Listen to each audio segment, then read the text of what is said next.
everybody. Welcome to the new 80s revolution. I'm Chris Seaver, and Oh, hi guys. Hang on a second. it is Jason. It's me, it's Jason Up, it's Chris Seaver, just like he said. It's the new 80s revolution, and it is our Halloween special.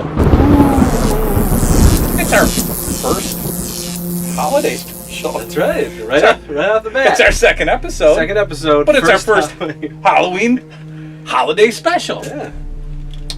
What the heck are we going to do? This is nice. Yes. This is my. This was made specifically for this episode. You spare no expenses. I know. I had my son do this. He was sewing his little hands off. He's quite the I homemaker. told him, sew, or there'll be no TV at all.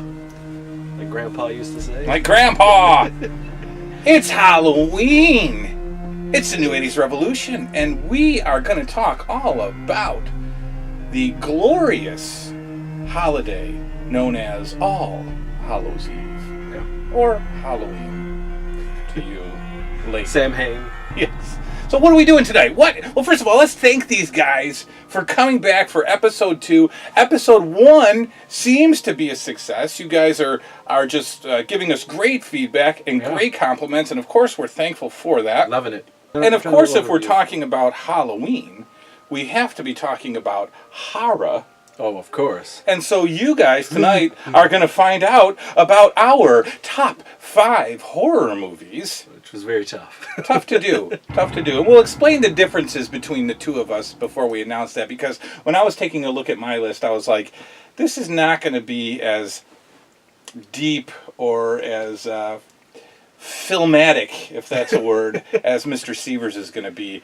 And we'll talk about that a little later. And then we went to this thing, RetroCon? Yeah. We just a few days ago, we got back from RetroCon, and it was a good time. Great time. I mean, the stuff. I mean, I wanted to go there with at least a cool $2,000, $3,000 maybe. I didn't have that, but I tell you what, if I had that, I would have spent it. Absolutely. And I did spend $3,000, I think. You spent clothes. No, this was, the biggest toy show I've ever seen, or ever been a part of, and it was a blast. And yeah, like you said, we probably could have kept spending. Man, and we'll have a little video of that later. Oh yeah, we're going to show you RetroCon, but I think more importantly, we're going to show you what we have added to our collections, and that is going to be great. Yeah. And then we got a little special guest type, out and about type sort of interview, if you will. Very special interview. Yes, we have a very frightful interview coming up in a little bit, and I know you guys will enjoy that as well. So all of that tonight on the new 80s Revolution Halloween special. First, check out these commercials. We'll be right back. I hope so. We will. Scared Silly, starring Ronald McDonald and the Chicken McNuggets. Ronald, nice to see you in this neck of the woods. Come on. What are you making? We're stirring up secret sauces for dipping. We're ready, boss. Let's make sauce. Oh, well, at least I got my hair done. I have an idea. Whoop-de-doo, McDonald's sauces. You can always count on them to be terrific. It's a good time for the great taste of McDonald's. Well, that was an extremely Halloween-y commercial that you chose. I loved it. Well done, sir.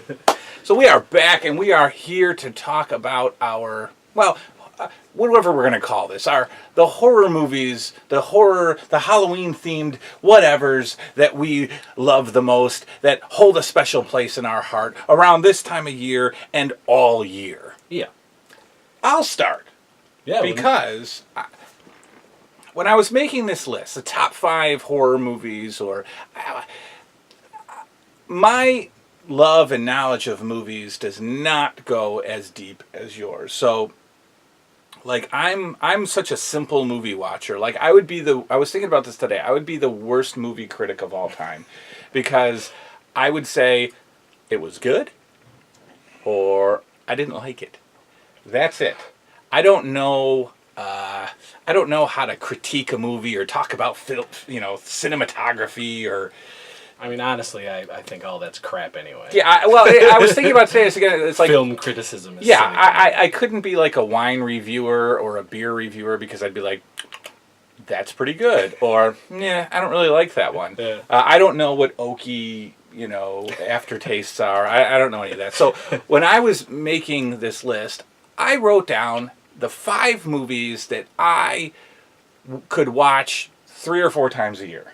And some are newer, some are some are older, and I think the general film world is probably going to disagree with some of my choices. Actually, I think that's a good way of putting it. Instead of just like these are your all-time favorite or top 5. These are movies that you love so much you could watch any time of the year. And for me, horror has to just do the job, and the job is it has to scare you a little, make you feel uneasy.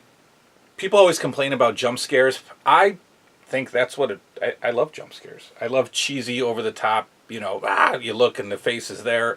That gets me, so I'm entertained. That's all I'm basing it on. So let's talk about my 5 movies, horror themed, that I could watch multiple times. We will start with my 5th choice, The Gate. The Gate is just, again, all of these movies, all the older movies are going to come from childhood memories. Okay. And I just remember watching The Gate and loving it. It's about 2 friends who kind of dig a hole in their backyard, as every kid in the 80s did, and unearthed or unlocked demon spirit or whatever. That's right. And the demon spirit, of course, wreaks havoc on the home. The parents are away for the weekend, which always seems to happen. You've got a bratty high school popular older sister who just doesn't have a clue what's going on in the house. And we've got these 2 probably 11-year-olds who are left to fend for themselves. Heavy metal 11. Yes. There's a very extreme friend who in a classic scene lip syncs a pretty intense heavy metal record. Dark Overlord, I think, or something. And there's a like young that. Stephen Dorff. Young Stephen Dorff stars in the film. Young Stephen Dorff in my 5th favorite movie that I could watch 4 times a year, The Gate. All right, my number 5. And these are movies, again, like being a horror fan, I have way too many movies that I love. There's just far too many. But the movies I picked are more sort of what helped shape and affect me growing up at an early age, and that I could still watch over and over, and I do. So my number 5 is Bad Taste by Peter Jackson, 1987. Actually, it took him 4 years to make. It was released in 1987. If you don't know who Peter Jackson is, you certainly know the Lord of the Rings trilogy. But before then. This is way before then. Yes. This was his first film with a crew of about 7 people. And it is fantastic. It is a low-budget splatter comedy about aliens who come down and want to eat people. It's got pseudo-zombies in it. It's got exploding sheep. Peter Jackson plays 2 characters in the film. One of the lead zombie hunters, alien hunters, Derek. And then he plays one of the lead zombie aliens. And it's just if you want to see what someone can do for no money and essentially no crew and have it blow your face off, it is Bad Taste. It is Peter Jackson's first film. One of the he did a trifecta of splatter comedies in the 80s, going into the early 90s, and Bad Taste is definitely one of those. Bad Taste. I mean, of course, it inspired me. I saw it in '89, double back to back with The Toxic Avenger. Went and rented it at Video Connection, rented the 2 movies, and that was what my sensibilities were: comedy and horror. I was like, oh my god, this is where I want to go in the future. This is what I want to do. This is how my films should be: goofy comedy horror. That started the whole thing, huh? Well, I mean, it was 1984. I saw Nightmare on Elm Street. Yep. I was like, Mom, because she took me to see it. We got a great family. I want to do this. My grandparents got me a video camera that Christmas at age 7, and I just was making movies. That's but awesome. Because of my family, because of how we were and who I was, I mean, it was all goofy and comedy ridden, and so I was having Freddie and Jason be like goofy and comical as they were killing people and stuff like that, and so Bad Taste really sit well with me, and that sort of Awesome. yeah. Awesome. So that was my number 5. Number 4. Poltergeist. Oh, I love that movie. Poltergeist, obviously not the first of its kind, but for me, it was the first haunted house movie that I saw, and it was kind of like it had as a kid there was some realism to it. I mean, it was a normal family in a normal house, and they were just being terrorized by a poltergeist. And I think it's awesome. I think it's a great movie. I love the franchise. 3 I don't enjoy all that much. I don't like 3 at all. But Poltergeist 1 and 2 are great. And I remember a couple things about that now. First of all, there's a lot of 80s scenery. It's a real, you got the housing complex, sort of the new housing tract that's out in the middle of nowhere. Really dated, furniture and I mean, even today when I drive past like a new housing tract, I'm like, oh, that's kind of like the Poltergeist tract.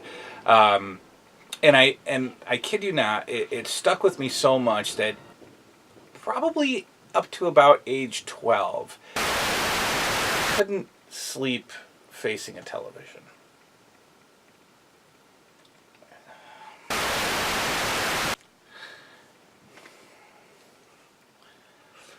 Fact about Poltergeist.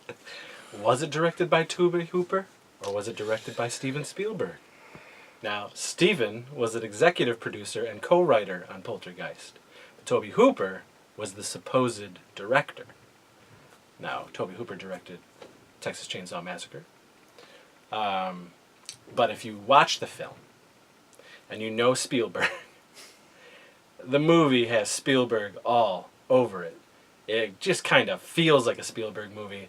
And it just recently came out that the cinematographer or someone on the set decoration team said definitively, oh, it was Spielberg that directed the movie. There are so many iconic scenes that stand out again in that movie. The obviously the tree eating the boy is a big one. The pool, her diving into, and I always thought that was so strange that they had literally just dug a hole in their yard and were filling it with water, so it was kind of like a muddy pool. A little scene that still I think about when one of the ghost hunters is eating a piece of fried chicken, and he bites into it and he takes a look at it and there's like all these maggots in the fried chicken. Freaked me out. So Poltergeist 3 or 4 times a year, no problem. I love it. It's my number 4 movie. it is a great number 4. Yes. My number 4. My number 4 is a tie. And it's both by George Romero. Day of the Dead, 1985, and Creepshow, Yes. 1982. Of course. These two movies I watch every year. And Day of the Dead is my favorite of his Dead films. I think it is the most complex as far as his social commentary is concerned. Many would disagree. Many feel that Dawn of the Dead is where it's at as far as that's concerned. That part of the whole interweaving of the film, the social commentary and all that stuff. But I feel Day of the Dead is on point in that. It's the most, for me, disturbing of the three original Dead films, and it has some of the best Tom Savini gore effects. I mean, certainly in his career. I mean, he's done some great, memorable special effects. I mean, I was obsessed with Tom Savini growing up, but his stuff in Day of the Dead is just, I mean, it's top of his game at that time. And then with Creepshow, again, I mean, Creepshow is my favorite George Romero film. I love it. I've always loved it. I've loved it since the day it first scared me. I was at my Grandma Bowker's house, and it came on HBO. The part where he wants his cake, and he's coming out of the grave, and he wants his cake, Bedelia.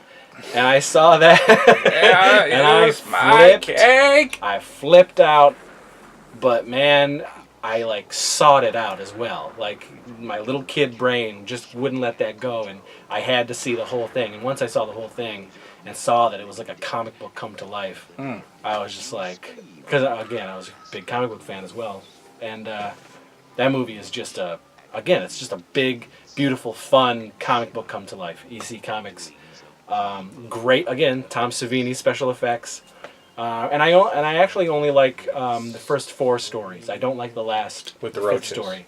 It just does nothing for me. I don't find it scary. I don't find it funny. Leslie Nielsen's portion. Well, that's the first one. No, that's just the second one. Yeah, his is great. Again, the first 4 are just fantastic. Yeah. So I always shut it off after the Crate, with Adrienne Barbeau and the Crate monster. You just turn it right off. I just turn it right off because I find it boring. One thing with me in horror, I'm not afraid of real life things like spiders, creatures, things like that, like dogs, cats. So that stuff doesn't do anything for me. I'm like, kick it, squash it, right? Like, you know what I mean? Like, right. Honestly, and this is gonna like flip some wigs, but I don't like Jaws. It does nothing for me. I'm really like. And I love Steven Spielberg, but like Jaws, I just don't care. I'm like, don't go in the water. Yeah, don't. What are you doing? Case closed. The movie is over. Just get out. Yeah, like, there's no movie. I just don't care. It's like a real thing. Like I don't like animals run amok. That's like that does nothing for me. See, I'm terrified of cats. A lot of I'm just like, there's been a couple horror cat movies that get me. Cat's Eye. Strays, I think. Oh yeah, you were talking about Sleepwalkers. Yeah, that's good too. But see, it's just doesn't scare you. So anyway, Day of the Dead, Creepshow. Okay, number 3. We're going on 3. Number 3. Number 3. I'm just gonna bring a little Modern to you. Modern alert! Modern alert! Oh man, close your ears, T-Bob. B-Todd. Well, I call him T-Bob. B-Todd. Why did I pick this? Because I watched it like 2 o'clock in the morning, sitting on the couch one night, didn't know it existed, found it on HBO, and didn't blink the whole entire movie, and legitimately pulled a blanket up over my face at one scene. That was just last week. That was Tuesday night. The Japanese version of The Grudge, Ju-On. Scary. It's scary. I would agree. Yeah, I think those Japanese horror movies in general are just unnerving and uncomfortable to watch. They're unnerving and uncomfortable. But The Grudge, really, and it's not even the little boy. I could care less about the little boy. Nope, The little boy boy didn't doesn't do it scare for me. It's that girl, the creepy, Of course it is. friggin' girl with that face, the noise, Horrible. the mouth, The distorted movements. The distorted movement. There's one scene in that where I kid you not, there was a blanket over my face. We go back to Poltergeist. I wasn't kidding when I said I didn't like sleeping next to TV. So TVs have freaked me out since Poltergeist. There's a scene in that movie, in Ju-on, where this girl is being chased by the spirit, and she's thought that she's safe in her apartment. And so she turns on the television to sort of calm her nerves, and she's watching a newscast. And the news reporter, they're showing the news reporter on the TV, and she's talking. And somehow somehow the spirit impacts the TV, and it jiggles the TV, and it distorts the newscaster's face, and it freezes when her face is crooked, and then it turns off. Wow. That, my friends, scared me. Ju-on. You know, there's a movie that still scares me, but I love it, and it's my favorite. There's this movie called The Beyond, and you horror fans will know. It's a Lucio Fulci film. Most people love Zombie or City of the Living Dead. I love The Beyond. And it's a movie to this day, as a 40-year-old, freaks me out. It's really the only movie that does. I have to watch it with the lights on, and I prefer watching it with people in the room. Really? Oh yeah. I gotta see this. If it were just me, and it was black, and the movie was on, it wouldn't be happening. So there's no scenario where that would even happen. I'm going to come over next weekend, and we're going to watch this. What's funny is that You're going to bring this to Chiller. What's funny is that everybody who has been like, whatever, show me, and I've shown, they're like, I don't get it, Chris, and I'm just like, anyway. Maybe we'll see. We could talk about the I'd like Beyond to see that at another time. So my number 3 is the 1988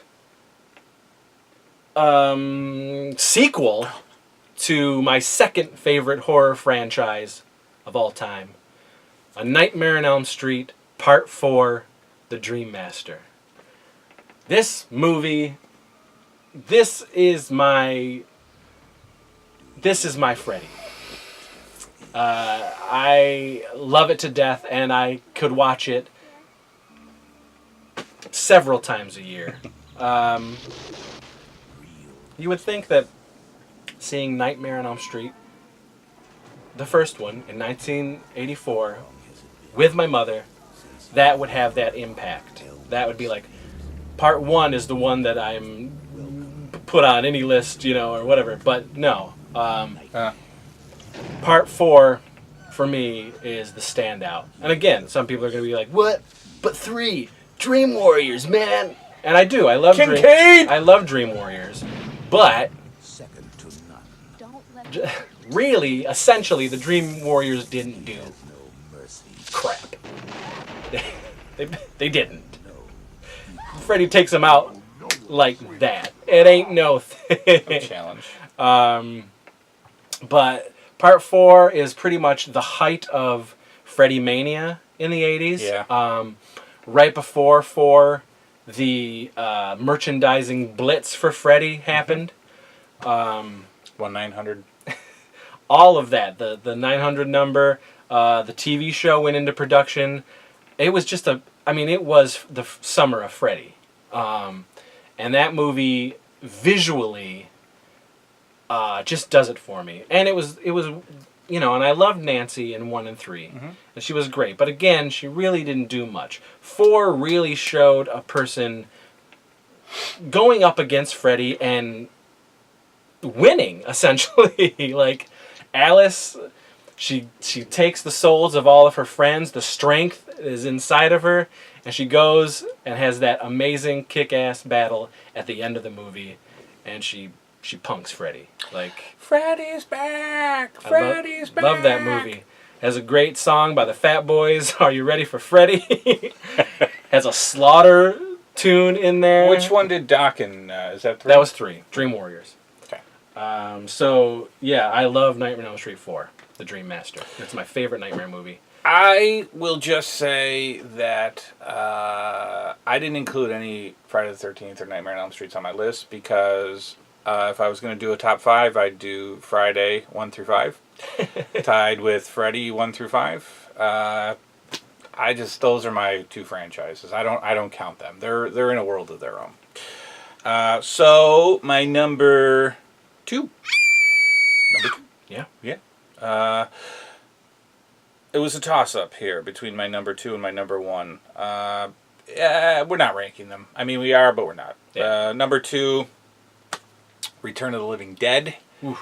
Another great one. Another great one. Man, I said I could watch these 3 or 4 times. I could probably watch Return of the Living Dead maybe once a week. 1985.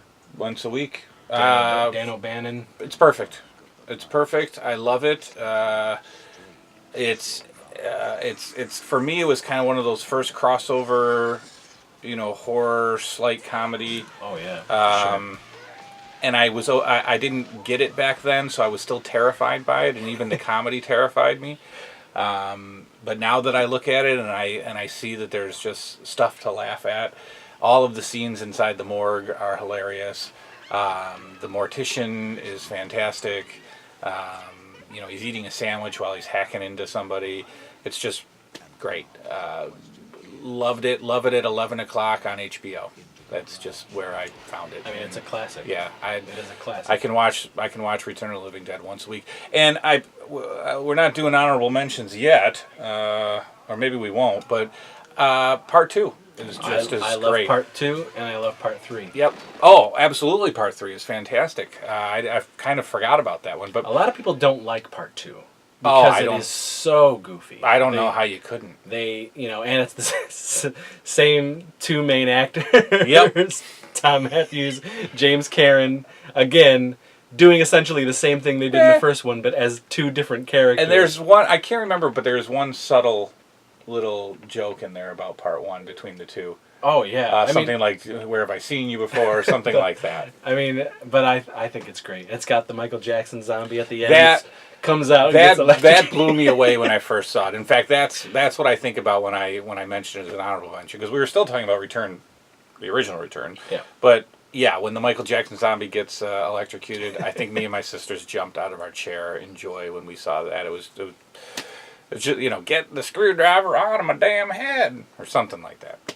That's number 2, Return of the Living Dead. All right, my number 2 is Friday the 13th. Part 4, the final chapter. Which, Oh, that one. Yeah. That's a good one. Fright Rags. Oh. So, Friday the 13th is my favorite horror franchise of all time. Love the Friday films, but Part 4, I don't know, Part 4 has always been my favorite. And Part 4, I watch it every year. Mm-hmm. And I've watched it every year since I was very little, since the 80s. I just think it's great. I actually really love pretty much all the characters in the film. I feel for them. I relate to a few of them. I mean, this one's a powerhouse. Packed. It's got Corey Feldman. It's got Crispin Glover. It has got my favorite final girl, Kimberly Beck. This movie, I don't know, I quote it almost every day in my daily life. I quote this film. I do. I've put so many homages to this film in my movies, little Easter eggs, little things that I know hardcore fans will pick out. I love the look of Jason in this film. I love how terrifying he is because he still is running, folks. Yeah. He's still a human. Yeah. He's still terrifying. This is before he's brought back to life. In part 6, yes. Yeah, before he's a zombie Jason. So this is terrifying, mongoloid, creepy, living in the woods, Jason, like, this guy is running after you, and it's terrifying, and I love it. And this has the classic dance scene with Crispin Glover. I mean, it's just so... It is my favorite Friday the 13th movie. I could go on. I really could go on and talk about it. Doesn't he just kind of like have a seizure with the dancing? Oh my God, it's amazing. Yeah, I mean, it is just nuts. Crispin He is Glover. great. Wasn't Great. acting. Wasn't acting during that scene. So, yeah, I mean, that's my number 2. Okay. My number 1. Do a drum roll last time? We did. I think we put something like right here. It's an anthology. Okay. It's chock full of the 80s. Now, you guys are sitting there going, well, no kidding. It was made, these movies are made in the 80s. How can you say they're full of 80s when they're made in the 80s? Yeah, they're made in the 80s, but when you go back and you look at them, there's just so many iconic 80s things that jump out at you that you go, oh, this is an 80s movie. Yeah. Nightmares. Maybe it's not the most well-known movie. I don't know. But I love it. And again, could watch it once a week. So again, an anthology. I think it's 4 shorts. And all 4 of them are fantastic. The 4th one is my least favorite. But the 3 anthologies are just screaming of the 80s. We've got Emilio Estevez, who, like any kid in the 80s, was obsessed with arcade games and was obsessed with beating this or getting to the 9th level or the 12th level or whatever of this video game. And he probably was never meant to get to that 12th level. The game doesn't like it when he gets to the 12th level. Some people even get picked to be a fighter in the Armada while playing an arcade game. They do. But not Emilio Estevez. Not Emilio Estevez. He gets consumed by the game in more ways than one. Another scene was just the silliest... Again, a total 80s family living in a total 80s house. And the dad, you would know more than me. I don't know what his name is, but he's just a total 80s actor, and he looks like a total 80s dad in the movie. He's got a big, thick mustache. And they've got a little mouse infestation, and he's on a warpath to rid the house of the mouse.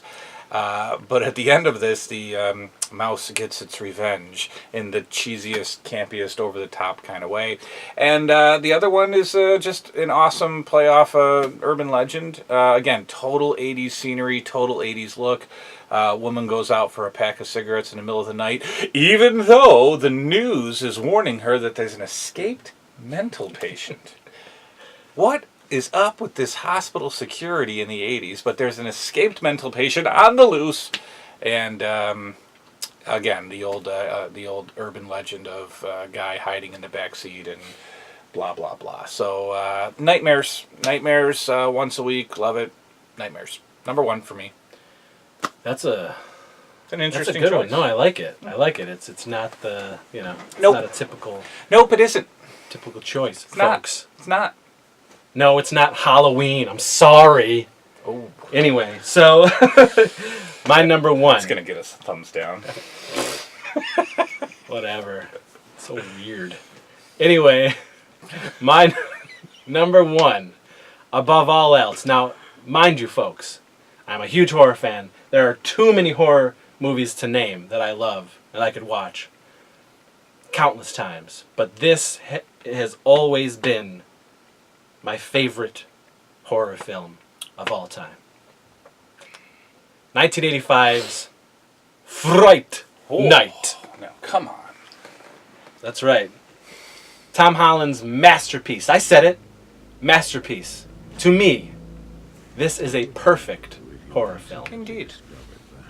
This is William Ragsdale, who later went on to be in Fright Night 2. And Herman's Head. Oh, wow. The Fox, early 90s Fox television show. Wow, hello, Tenth Grade. Which I did watch. It was back-to-back with Parker Lewis, Can't Lose. Love Parker Lewis. But anyway, So William Ragdale, he plays Charlie Brewster, and he's trying to get it on with his girlfriend, who is Amanda Bierce, who later went on to be in Married with Children, Yes. Another Fox television Yes, show. and who later went on to not like men at all. Amanda Bierce. Anyway, so it's basically Alfred Hitchcock's Rear Window, but with vampires. Charlie's looking out the window. He's a huge horror fan. He watches a show called Fright Night, hosted by Peter Vincent, who is Roddy McDowell. Oh my God, I love Roddy McDowell. I have his face on my wall. His real You have his face right? on my wall. On his wall. And who was my favorite character in the whole movie? Peter Vincent, who was a amalgamation of two horror icons, Vincent Price and Peter Cushing from the Hammer films. Peter Vincent. Huge How about that? Hammer films. I love Hammer films. Anyway, so Charlie's looking across the way at his neighbors, and suddenly he sees these people bringing in a coffin, and he's like, "What is going on here?" And the movie just takes off, and it's Rear Window. It's like The Boy Who Cried Wolf. Everyone, he's like trying to convince everyone that there's a vampire living in his, his neighbor's abandoned house, and nobody believes him. And sure enough, there's a vampire living next door. What you know? Played by Chris Sarandon, who went on to do another Tom Holland classic horror film, Child's Play, and who was in The Princess Bride. And I mean, Chris Sarandon. Come on, Chris Sarandon. Everyone knows Chris Sarandon. But yeah, this movie, Stephen Jeffries from 976 Evil and Fraternity Vacation. Good movie. Stephen Jeffries plays Evil. So many classic lines from Stephen Jeffries in this film. Again, I could go on and on about Fright Night. I literally watch it probably 2 to 3 times a year. I love this movie. If you've seen my collection video on the channel, you've seen the Fright Night Shrine. I have the Fright Night tattoo. I love Fright Night. Fright Night. If you want to hear an in-depth talk about Fright Night and my love of Fright Night, go to the Gourmet Scum Radio YouTube channel, and there's a 30th anniversary retrospective that myself and my cousin did. And it was like an hour long, and we just talk about So our go love check of Fright it out. Night. So that's my number 1, There it is. the 1985 classic. There Fright it Night. is. Our top 5s. We just did it. And I wrote down some like really quick stuff as well, because I do sort of like, I do these Halloween. There's certain Halloween movies that I do watch every year, and I'm just gonna run them down real quick. Real quick. Trick or Treat from 1986, not Trick or Treat from 2007 or /2009. Trick or Treat is a heavy metal horror movie starring Mark Price, who played Skippy on Family Ties. And it's got Gene Simmons in it. It's got a little cameo from Ozzy Osbourne. But it is an awesome, supernatural, metal horror movie, Trick or Treat, 1986.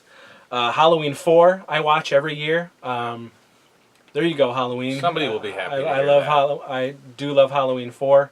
The Return of Michael Myers from 1988. Night of the Demons, 1988. Again, another fantastic Halloween horror movie. Love this film.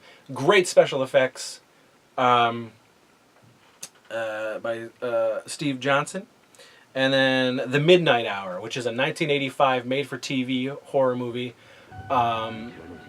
Again, if you can track this down on YouTube, because it only had a VHS and a DVD release in 2000, very fast. I mean, it was like that. But it is a classic.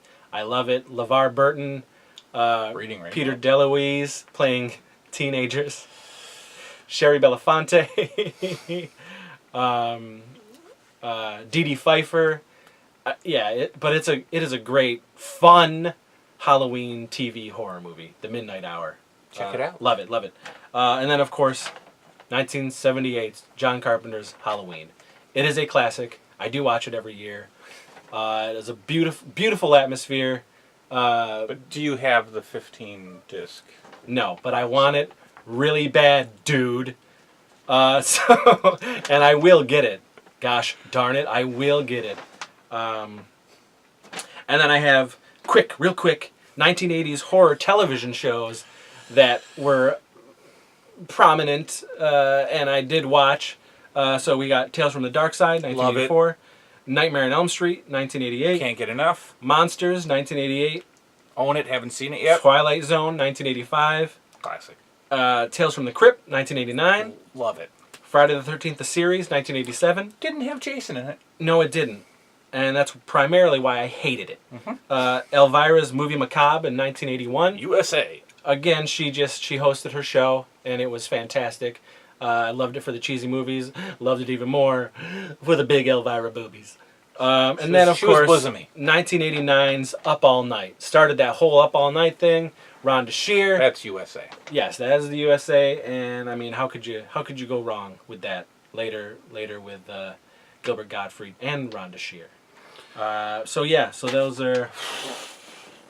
those that. Oh, and of course the TV specials that I don't know if you watched them growing up, but I certainly did. Great Pumpkin Charlie Brown? Yeah, the Great Pumpkin Charlie Brown and Rankin and Bass's Mad Monster Party. That's a great Rankin and Bass Halloween special. A lot of people didn't see it, and I didn't see it until I got a bootleg VHS from Blackest Heart Media. But it's great. But it's now out on DVD and Blu-ray, and it's great. If you love Rankin and Bass and all their Christmas specials and everything like that, which I will be talking about so much in later episodes, Mad Monster Party is great. And then, of course, all the TV episodes. Like you are in your element. Roseanne and Roseanne's Halloween specials were fantastic. The Roseanne Halloween specials Absolutely were awesome. fantastic. But their first one was just, I recite it to this day. Welcome to the Tunnel of Terror. Yes. Yes. DJ's horrible. Yeah. Join us. Yes. You are loving this art right now. Yeah. You're Halloween. This is Halloween. This is Chris Seaver Halloween. Oh man, we better take a break. Should we take it? We got to pay some bills. Yeah, we. Oh man, quick, Fig Newtons, go. This morning, Billy looked like any other boy, but as the moon rose, he turned into a werewolf. He used new Pa's Halloween makeup kits. His friends did too. Look, Mike's a vampire. Amy's a ghost. Pa's makeup is safer than masks. It never blocks vision, and it's hypoallergenic too. So watch your kids turn into the creatures they really are with new Pa's Halloween makeup kits.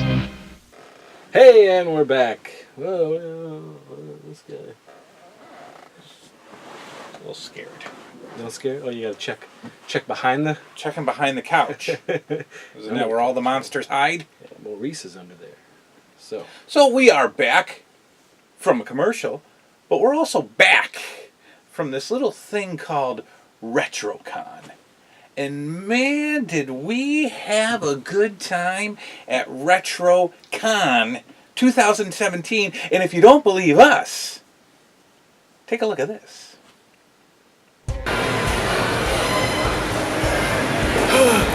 Oh my God. A wall of pop.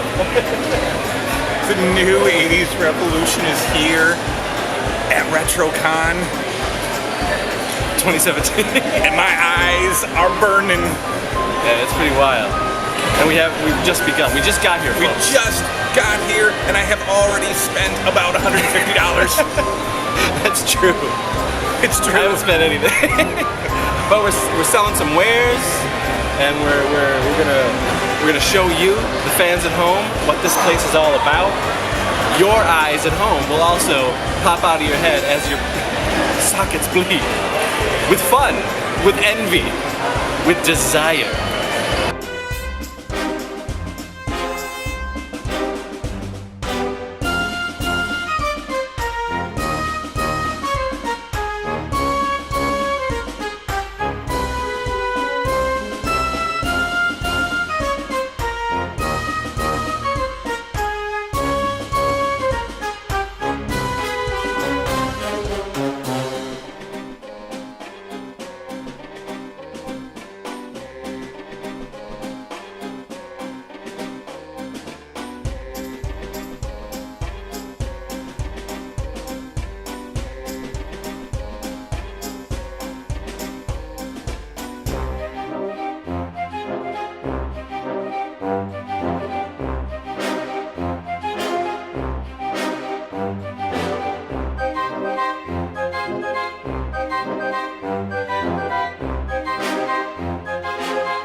already made a relatively large purchase today, but this might be happening later. Just that the blade saws in there. Mike.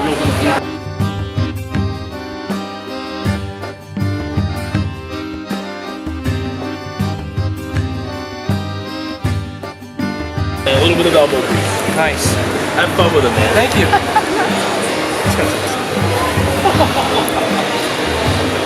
What do you think? I don't know. Good luck. Thank you. She's $5. She's $5? Okay. This is the blowout booth. I have to have We'll get you a bag. Punky.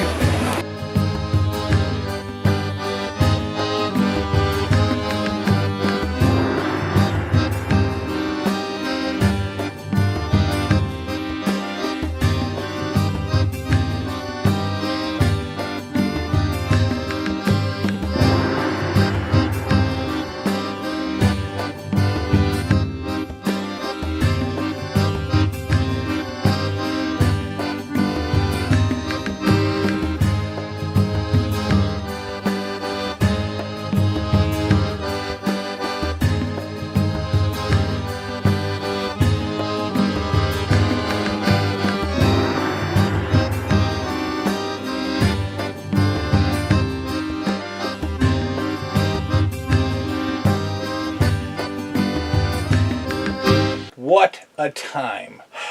What a time. My first RetroCon, your first RetroCon. Yeah.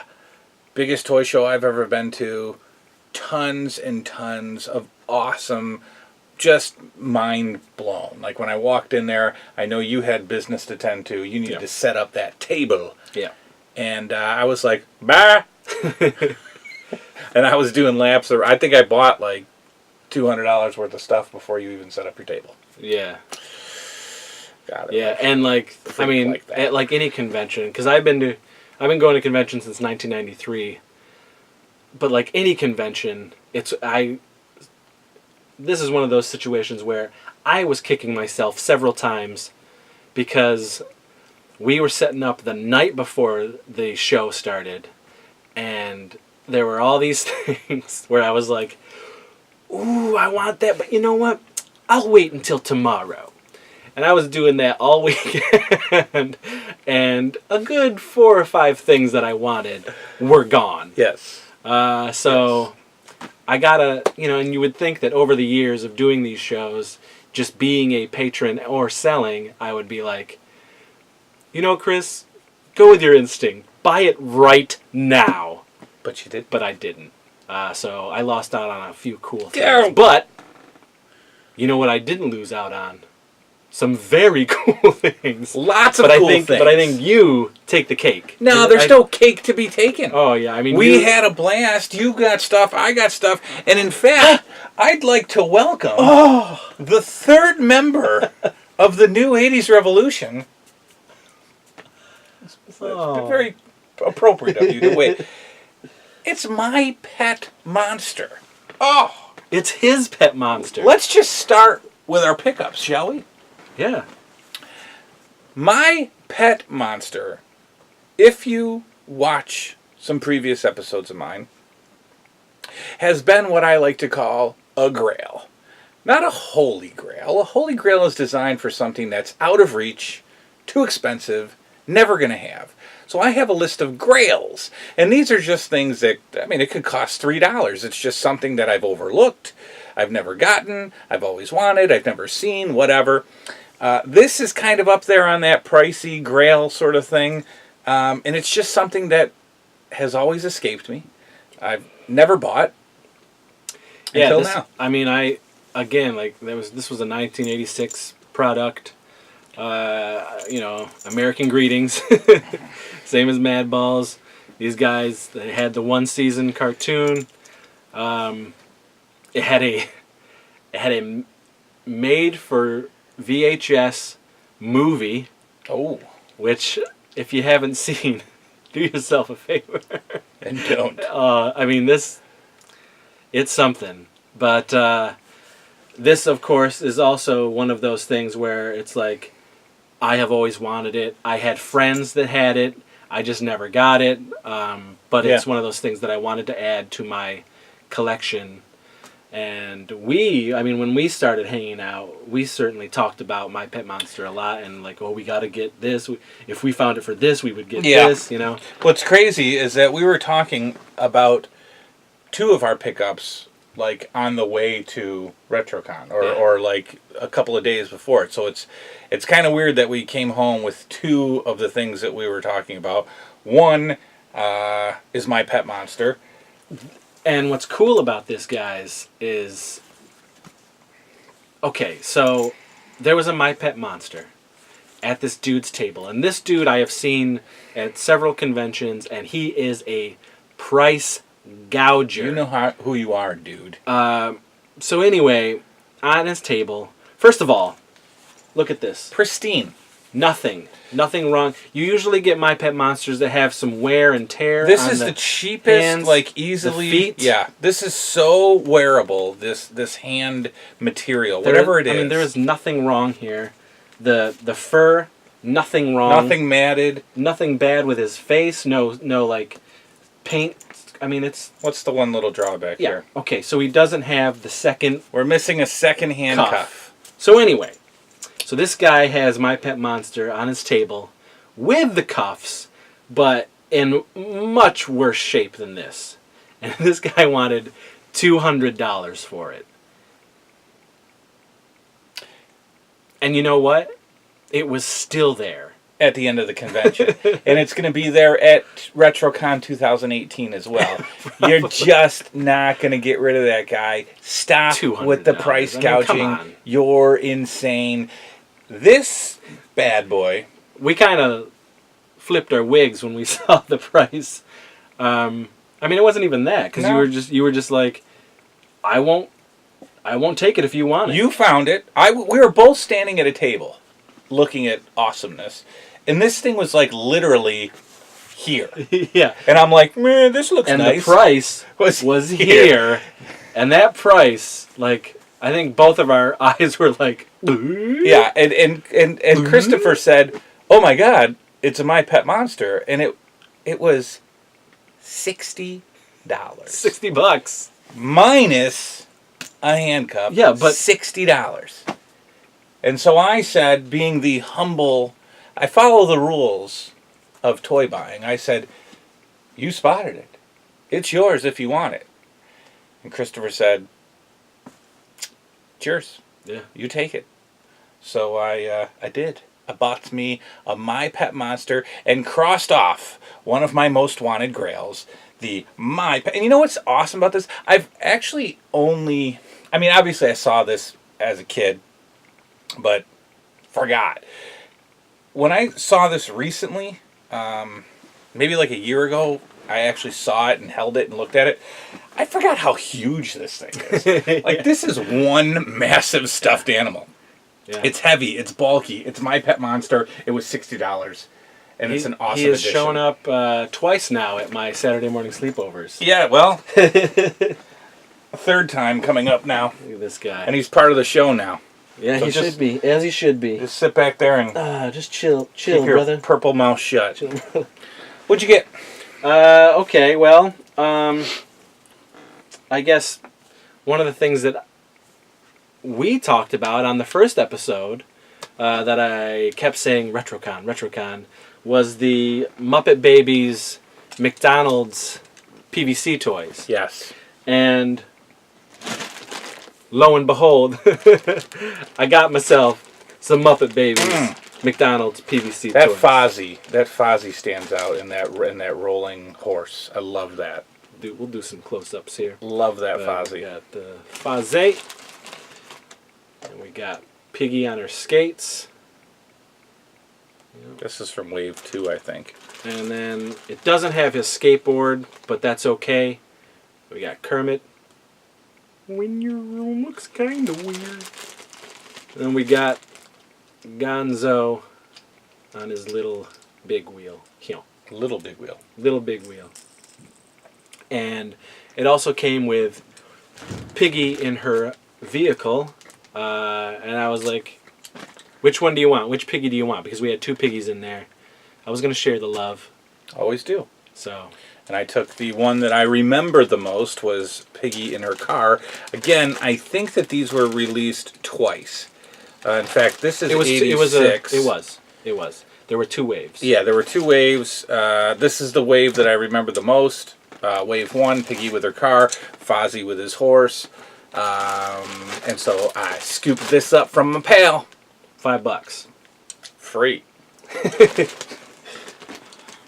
All right. Keeping it small. Again, you might remember episode 1 when we talked about some Mad Balls. Well, we showed off the common release Mad Balls, the actual Mad Ball, but the line took off. Yeah, and on our sheet, I did have a bunch of other stuff I wanted to talk about, like the pop and head action Mad Balls figures, which I did have. I had 2 of them, and I had one of their vehicles, but they did make a line of actual action figures, and you could pop their heads off, and they had like vehicles, and it was just a cool, another, faction of the Mad Balls. And here is another faction of the Mad Balls line, the wind-up Mad Balls. So these little mini wind-up Mad Balls. The guy was selling them, and this is what I'm talking about. The guy was selling these 4 for $10. 4 for $10. Yeah. Okay? That's awesome. So you got 4. So we got 4 wind-up action Mad Balls. These are not the re-releases. These are from 1986. These are the straight up. These are the OGs. Original Mad Balls. Some of them have some mouth-opening action there. And the hopping action, which is hopped out, just like 1986. He's an old. What are you going to do? Dog. 4 for $10. Love it. Can't wait to put them up on the old horror shelf. All right, and I got, keeping with that theme, a carded Mad Ball wind-up. Wow. Thanks to his keen eye. $10. $10 for anything carded Mad Ball is 10 times more than it's... 10 times less than it's worth. Look at this thing. Oh, it is just... I mean, in my hand, I'm just like... I'm trembling. It smells like 1986. A little bit of 86. But, yeah, I'm really happy with this. Now, would I be even more happy if it was an actual Mad Ball still in package? Oh, my yes. But, I'm sorry. I'm not paying your price gouge in the gouge $150 for a packaged 1986 Mad Ball. It ain't happening. It's not. But I will get one. I will. But not for that price. But I'm happy to have this. I was happy to see it for you. Yes. We helped each other out a lot at this con. Let's stick with the horror theme, if you will. We've got a few more horror items. I told you way back in the old days of the regular 80s revolution. It feels like so long ago. I told you. He's trying to talk. What's the problem, man? Why don't you just... He's hungry. He's trying to eat my elbow. Jive turkey. Got my brains in it. Is a jive turkey. I told you several videos ago that I was, I guess, collecting a very small little line of figures from the Tales from the Crypt cartoon. We just mentioned earlier the HBO Tales from the Crypt series, which was an awesome weekly Sunday nights horror, half-hour horror short on HBO. Fantastic, iconic, wonderful. Well, so great that they made a Saturday morning cartoon off the Tales from the Crypt called Tales from the Crypt Keeper, or Tales of the Crypt, Tales from the Crypt Keeper, and put out a toy line. Very small little toy line, 8 figures to be exact. I have 4 of them. I now have 6 of them. And these are always super cheap at toy shows. These are always in those $5 action figure boxes at the bottom of everybody's table, and I just freak out when I see them. These were both $5 a piece, and I got the zombie, and I got the Frankenstein. So we are down to 2. We are down to werewolf and gargoyle I need. So you can take a little look at those on the back. I need werewolf and gargoyle, but for $10 I knocked off 2 more Tales from the Crypt Keeper figures. Very happy. And oh, by the way, these are coming out of their cardboard coffins and going up on. In fact, to hell with it. Let's do it now. Oh, the horror! I'm not modern. But they are. Again, it's our show. We can do whatever we want. Damn it, folks. Christopher. Yeah. Even though the show was 1989. Yeah, they're... The cartoon was in the 90s. It's okay. They're probably modern. It's okay. Here's zombie. We are who we are. We are who we are. Oh, this is the our Frankenstein. It kind of looks more like the zombie. Yeah. But anyway, Tales from the Crypt Keeper, 2 figures added to the collection. That's awesome. I'm happy. Okay. I guess we'll do, Punky. Punky! Oh, Punky. Now, you're like, okay. Is this pre-breast reduction surgery? Post? So, I'm a 40-year-old man with a Punky Brewster doll. Mm-hmm. And frankly, I just don't care. Mm-mm. I love Punky Brewster. I loved it growing up. I love it as a 40-year-old man. I watch it. It's part of Saturday morning sleepovers. And one of the things that I wanted for a few years now was this doll, particularly still in package. Just for display, show my love for Punky Brewster. Gotta represent. Now, they didn't have this doll packaged, but what they did have was this doll for $5. $5? That's a Punky Brewster? So, I had to have it. And now, she will be in my collection, and I'm going to track down a box on eBay to put her in. And frankly, if I don't find the box, I'll probably buy the figure again. Ooh. Because in the box, it really isn't that expensive. I've looked, I've researched. It's not that bad. 40, 50? You can get one for about $53, still in box. Okay. So, but I got her right here. Got her at RetroCon. It was an easy buy for me. You know, again, there were some people there who knew what they were doing. They were like, okay, we're collectors too. You're a collector. You want something. Yep. You're not going to go and resell it. You're not going to go price gouge. They weren't price gouging. They were collector friendly. You got the feeling from that couple, because I remember them. When we walked up to that table that had Punky Brewster, they were almost treating it like that table was like a throwaway table. They're like, ugh, we got to get rid of this stuff. Yeah. That's like our giveaway table. That's $5. When we hear $5 for a Punky Brewster doll, your eyes light up. You're like, you couldn't get your hand out of your pocket quick enough to give them the money. Yeah. What's funny, I saw Punky again on Sunday at a different table. That person was selling it for $35. $35 for the same doll, Lordy. Out of package. Lordy. Ridiculous. Our friends NECA, they're not really our friends of the show. Maybe if they were someday, if they want to be, if you want to come on the show. But NECA, the toy company that makes a lot of the modern toys that you see at Toys R Us, the adult collectible sort of movie, but really great adult. Yeah, but based on 80s and 90s I think they're actually called adult collectibles and modern. Now. It's modern, but they make a lot of horror figures, and I love them because they're awesome and they're great to look at. Well, they were at RetroCon, and they were doing kind of like a warehouse sale. And so they brought boxes and boxes of old NECA stock. And they were selling it at about $5 to $15 a figure, with most of their figures being $10, all packaged $10. So I was able to score a Gremlins 2 video game figure. I believe this is Nintendo. Yep. When they were doing sort of video game rendition, so the video game characters, they would put in action figure form. So we saw Friday the 13th, we saw the Texas Chainsaw Massacre from the very popular Atari 2600 Texas Chainsaw Massacre game, and we saw Terminator, Alien, and Gremlins 2. So this is a Gremlins 2 NECA Nintendo video game figure. Pretty awesome. Mohawk, yes. Gonna get ripped out of the package. I know the package is so pretty. It's so pretty, but it's gonna get yanked out and put over there on the shelf.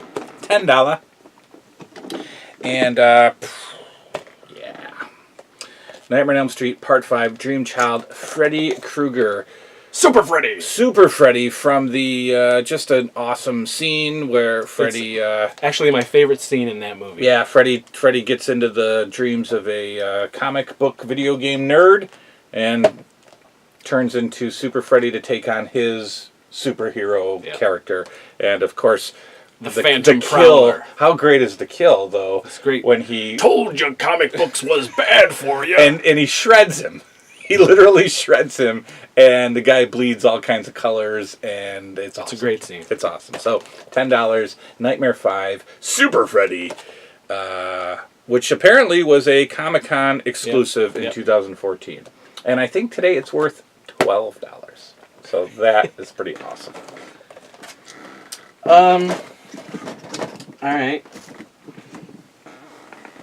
Now, here is... once again, a very easy pickup for me. Right, my pet monster? This is Merman, Masters of the Universe. Oh, that's right. I forgot about that. Now, this was from the 2000 commemorative series. Basically, what it was Mattel just re-releasing the original figures in their original packages. Same molds. Same, had the comic book inside, and it was pretty awesome. And I plan to take this commemorative packaging. Yeah, that's ugly. Yeah, I do not like it. I never liked it when they released them. Take that out, and luckily the actual carded figure is in there. The original, how it used to be. Perfect scale. And this was $20. Usually they go anywhere from $40 to $80 online, and Merman was $20. And you were happy. I was very happy, and I should have picked up Beastman, because when the guy who was selling them, because he was selling Beastman as well for $20, yeah. And I was like, oh my god, like, these are great prices, and the guy's like, yeah? 20 bucks is good? I'm like, oh my god, it's great. Like, usually they go for a lot more. And so I buy Merman, and then the next day I go back to buy Beastman, and he had him for $40. Oh. I wasn't going to buy Beastman for $40, but I was like, come on, dude. Wow.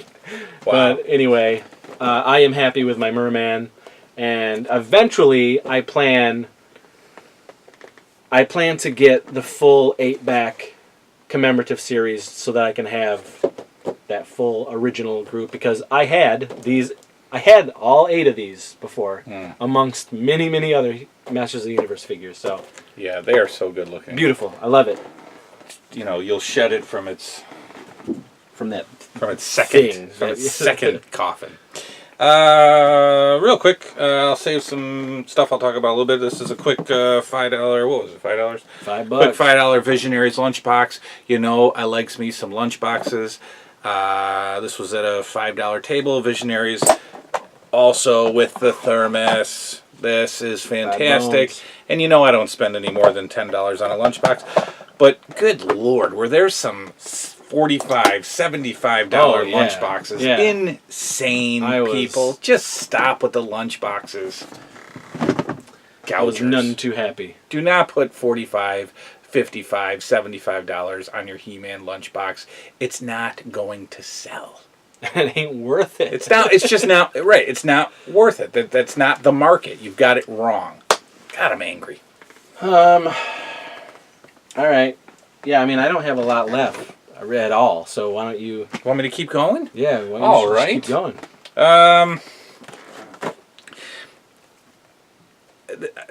Not a Grail. Not a Grail by any means, but something that has always been like in the back of my, oh, look at that. I remember that. I should get that. I want that. I'm going to get that someday.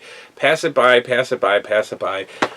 This time I grabbed it more than I wanted to spend faux show, but I remember I packaged it with something. So I think I got I think I got 2 things for $30, so I think this ended up being probably like 15. But it's an Etch-a-Sketch animator. Still, it's very cool because it's so unique and really a part of that time. Yeah, you know what I mean? Right. Like, this is sort of the transition between, the original Etch-a-Sketch when you're just, drawing lines out of, sand or whatever. When they tried to take this iconic Etch-a-Sketch and animate it, well, you know how good this came out. Basically, you'd draw one of those fantastic Etch-a-Sketch pictures, and you would press a power button, and it would basically wiggle on the screen, and that's called animation. But again, something that I've always wanted, something that I always saw and passed up, but was able to grab it this time. The Etch-a-Sketch animator,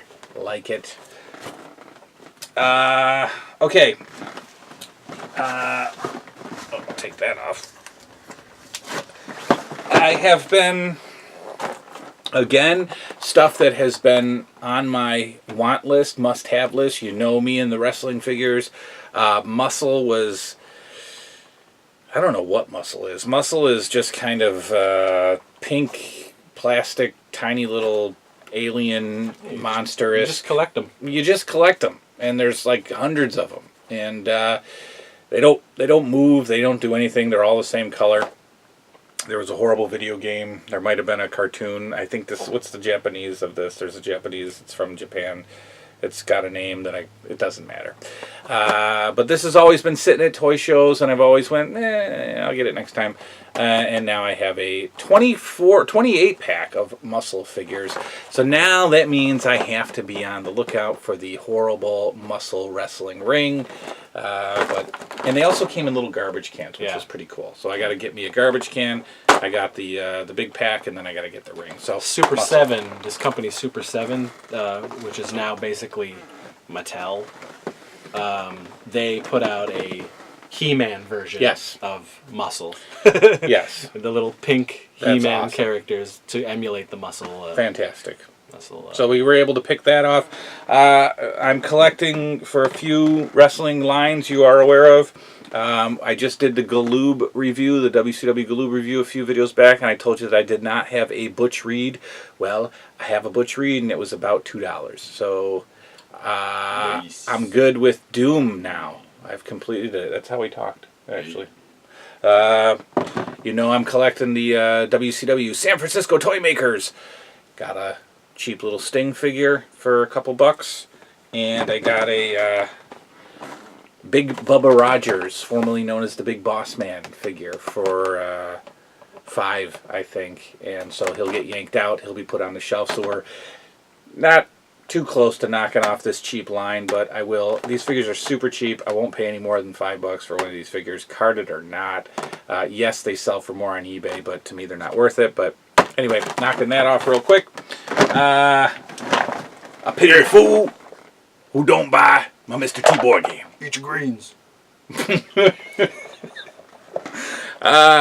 T. Mr. T board game. Different than the A-Team board game that's over there. This was based on the cartoon. This was the cartoon Mr. T. Which I loved. Yes, and take a look at the prize, boys and girls. $5, period. As it should be. $5, period, it says. $5. But beautiful. Yeah, beautiful $5 board game with it comes with a nice string, which it's because you gotta hold. It's holding back the power. The power of Mr. T. You cut that string, fool. That box comes flying off. Comes grab you by the throat. Tells you to eat your greens. Go to school. Do your work. Eat your cereal. As long as it says Mr. T. And you be you. Don't be T. There's only one T. You're not T. You be you. So now, for the R-rated version of our show, which is on the bonus DVD, this reminds me of Eddie Murphy's stand-up.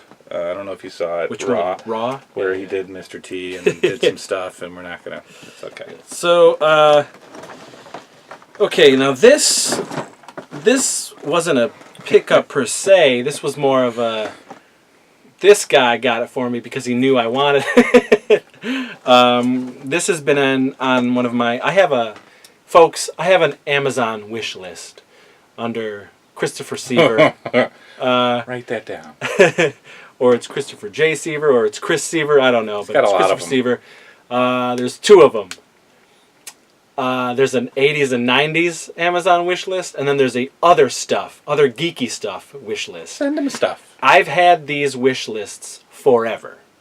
And these are my, basically, here it is, folks. I don't generally go and buy myself stuff. And it's not because I don't want to. It's more because I feel kind of like, if I do, when I do have money, I like to either buy things for other people, or do things for my wife, or do things for my kid, or like pay certain bills that my wife shouldn't pay, or, you know, things like that. So I tend not to do things for myself. And what I do, though, is that's why I have these 2 wish lists. So if my birthday and Christmas are coming around, I send those wish lists out to pretty much everybody and say, okay, the drought is over. Very subtly. Yeah. Oh, they know. Come on. I ain't too proud to beg. But this way, you know, I'm able to get some of the things that I want. So, I have wanted a G.I. Joe mask matte tracker. Now, this came out in 2008. It's modern. It is, but the toy line is not modern. I mean, it goes beyond the 80s. And the mask toy line is certainly 1985. So it's not modern. The toy may be a modern cut, but the legacy is legendarily 80s. So this was sort of the beginning of their rebranding and Hasbro sucking in the Kenner line and other toy lines and interweaving them all into comic book storylines. And Matt Tracker, of course, is the leader of the Mask team. Mobile Armored Strike Command with a K.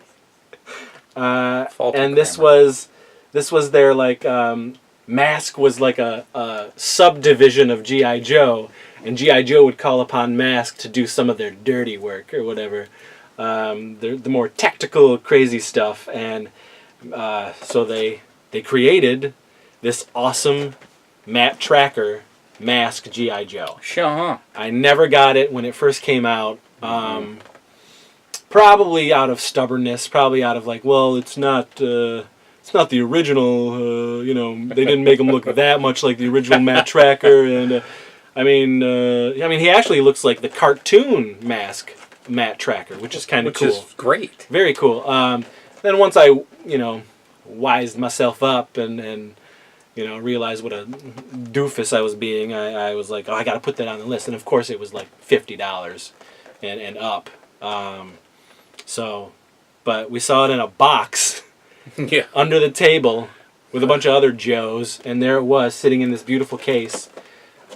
And I kind of like, my eyes bugged out, and I was like, oh my God.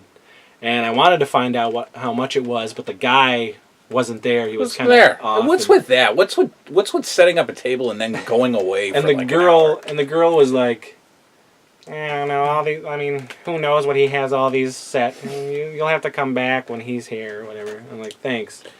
So sneakily, this guy, at some point in time, went and got it, and then put it in my bag under my table.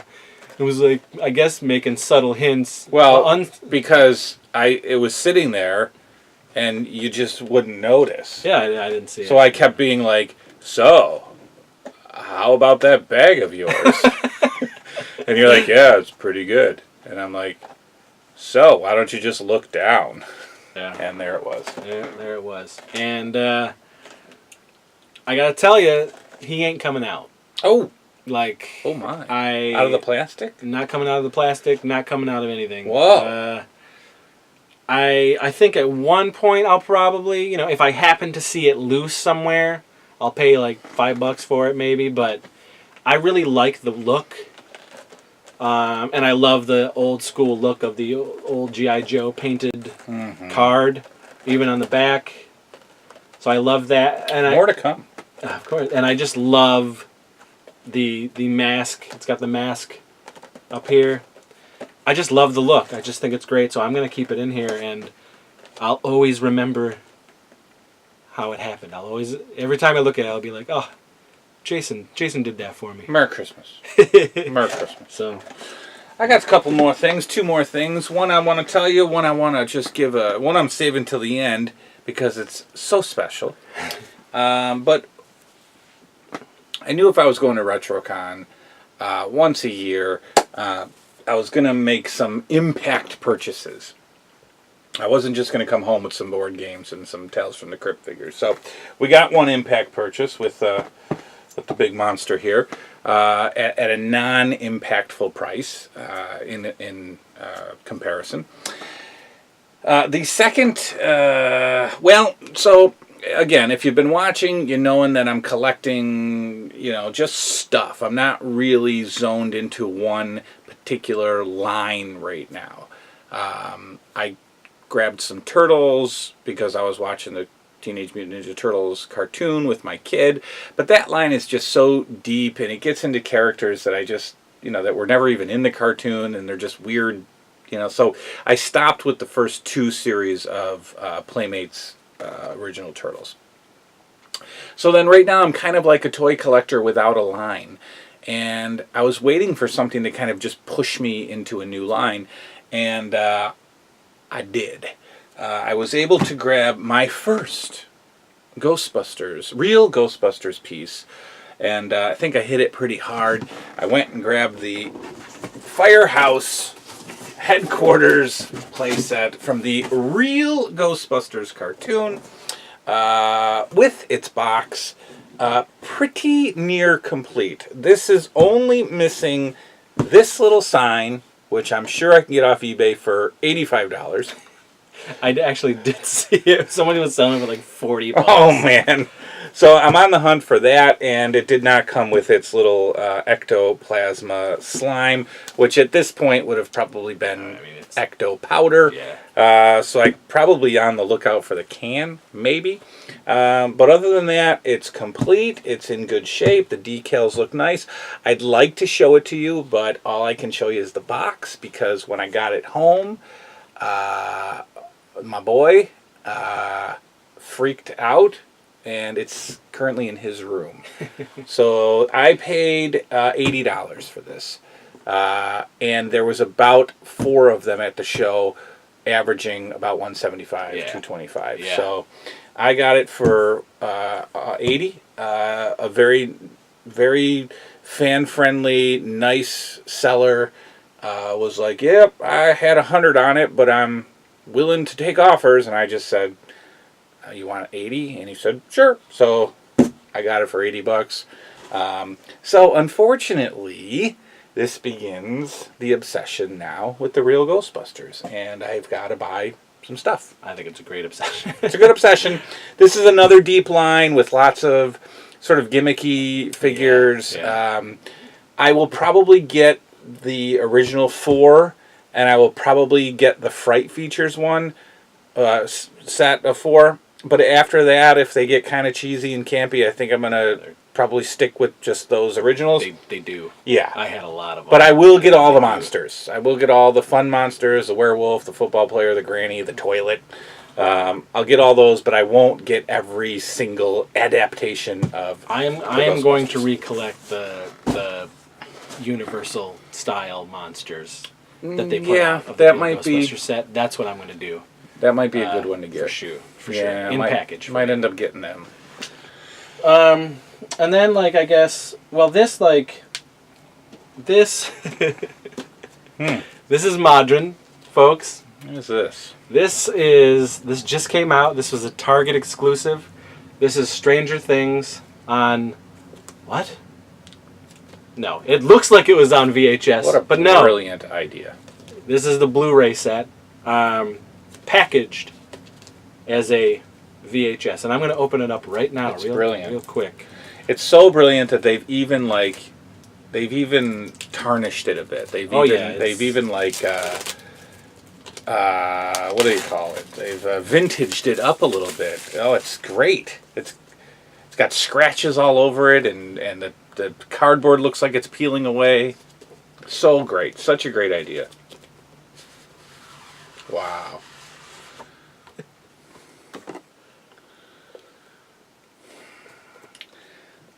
Please be kind and rewind. What a great idea. Ooh, it's nice. It's magnetic. It's got this. That's fancy. There you go, folks. The Blu-rays, and I believe the DVDs are right behind here.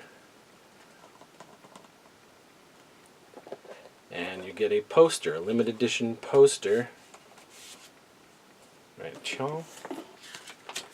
This being of the Demogorgon.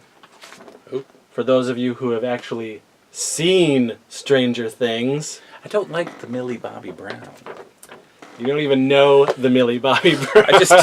I don't like little kids who talk like adults. I'm sorry. Well, I haven't seen it. again, she doesn't really talk like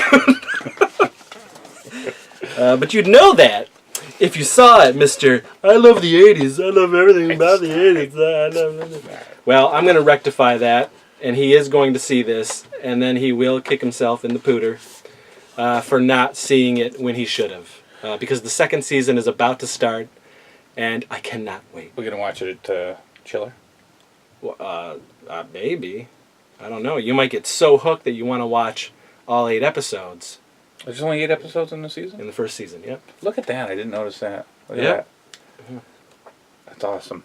Anyway. That's such a good box set. Stranger Things, folks. Get on it if you haven't.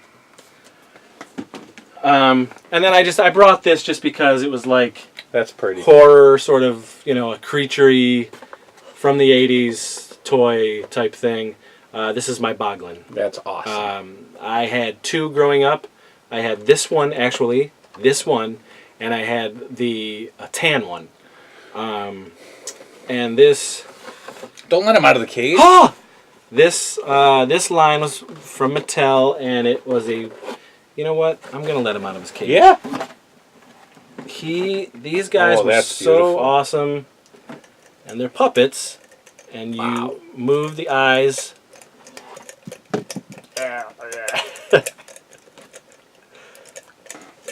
Yeah, and it's still in really, really good shape.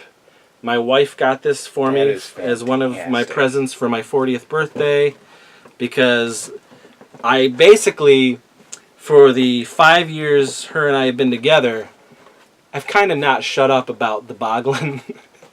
And she, of course, had zero idea of what a Boglin is. What is this Boglin you always talk about?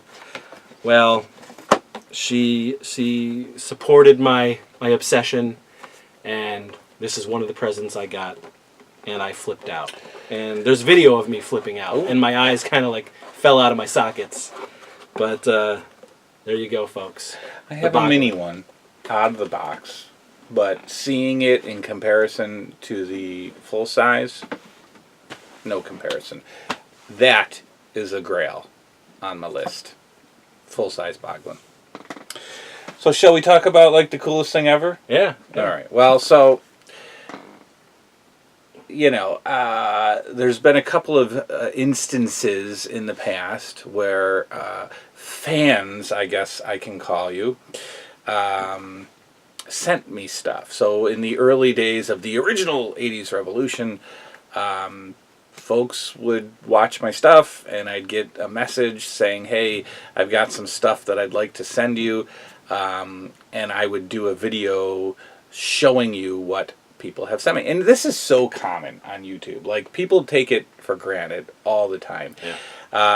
There's a couple of video, and I'm not going to mention anybody and talk badly about them, but there's a couple of, the YouTubers who have some channel history and have some subscribers, and dedicated an entire show once a week or so to viewer mail or viewer packages, and it just seems like it's just falling on deaf ears at this point. The luster has worn off when folks send stuff to whoever this is I'm talking about. So when I would get a couple of gifts from people, if you look back and you watch those videos, I mean, I'm like super sappy and misty even, that people would go out of their way to like send me stuff just because they like watching me sit in my room and talk about toys. Yeah. It blows me away. So when we started doing this, Chris is pretty used to fans of your movies, and you've done lots of conventions, and you've signed autographs and taken pictures. Well, obviously, that's not the world I live in. So when we went to RetroCon, a fan of my videos and now our collaboration basically came to RetroCon because I mentioned that I was going to be there, that we were going to be there, and he basically he noticed you first, or he came to your table, Yeah, and he came to the table and he was like, well, because at first he kind of was like looking around and everything, and I was gonna give him the spiel. I was gonna give him the flyer for New 80's Revolution and all that stuff, and then he goes, I just watched a video of you guys. And I was like, what? He's like, yeah. He's like, I'm here because of you guys. And I was like, really? And he's like, yeah. And then I was off looking at toys. Yeah, but you were just, because you just had left. Yeah. And he goes, you came running over to me. Yeah. And then I found him, like, corner of my eye, like right away. I was like, Jason, get over here. There's a fan. That's what he said. There's a fan. And I said, what? And sure enough, and you were there. You were there, and I asked you if you had a channel. You said no. So I don't want to give away I don't know how you feel about me saying your name, but I'll do you one better. I'll put you on the show. Ready? Oh! So this is my buddy, our fan of the New 80's Revolution. And he said, hey, I came here because you told me about it. I didn't know about it. You mentioned it on your show. I live a few hours away, and I'm coming to RetroCon. Well, that would be all fine and dandy. But he brought me a gift because he remembered early episodes where I talked about the WWF LJN Bendy's line and how I only needed one figure to complete the collection. And these are not expensive figures.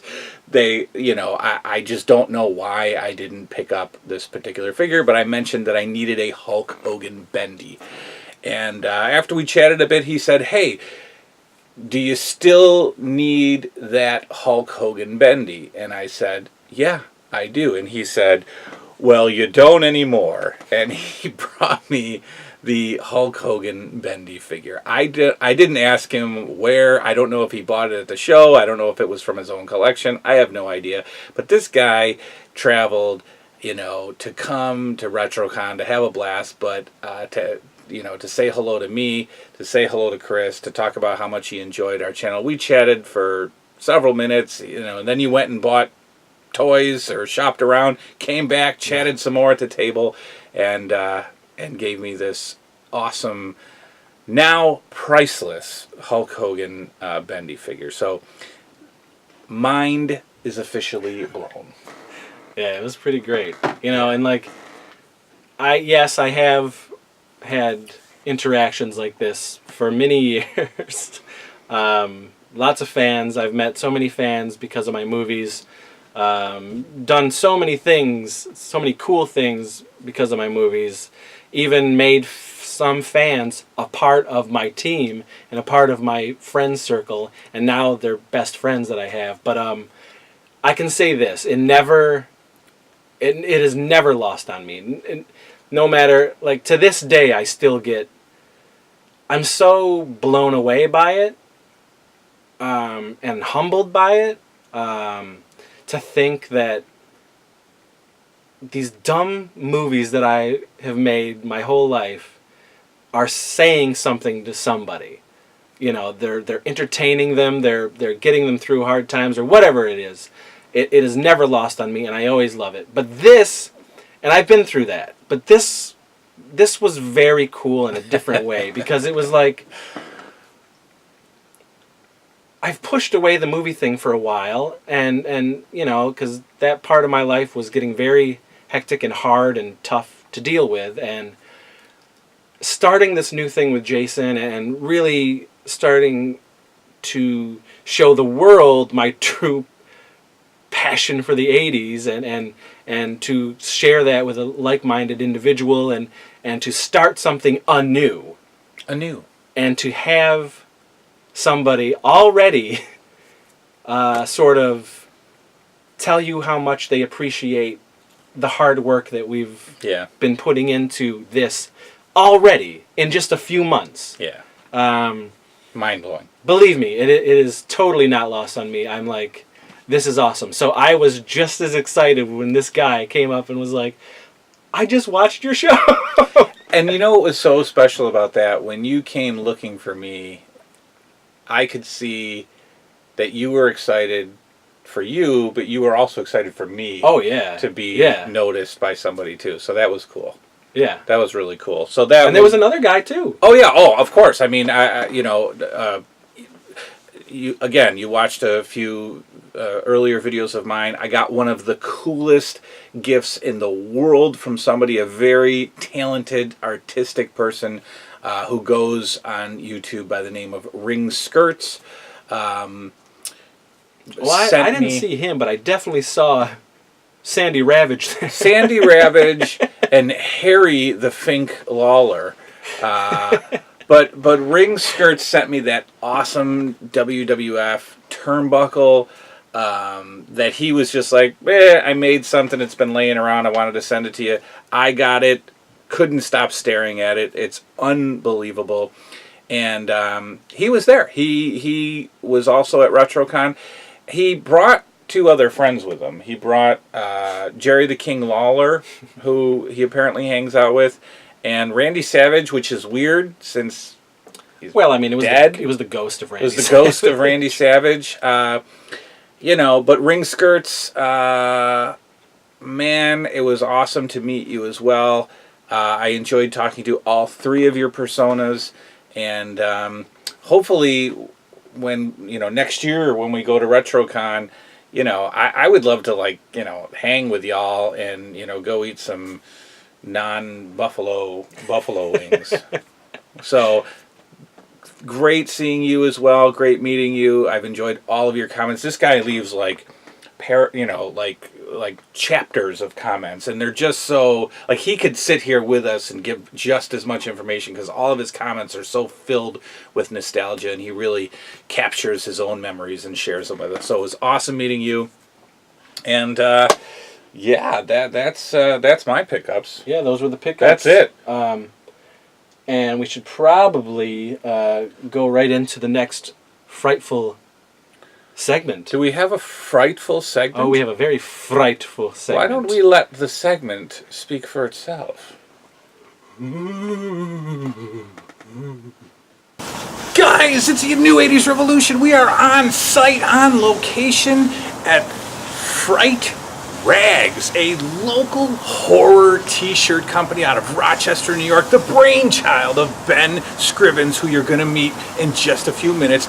You're going to see a tour, you're going to see what we see, we're going to buy some t-shirts, and we're going to have a blast. Check out Fright Rags.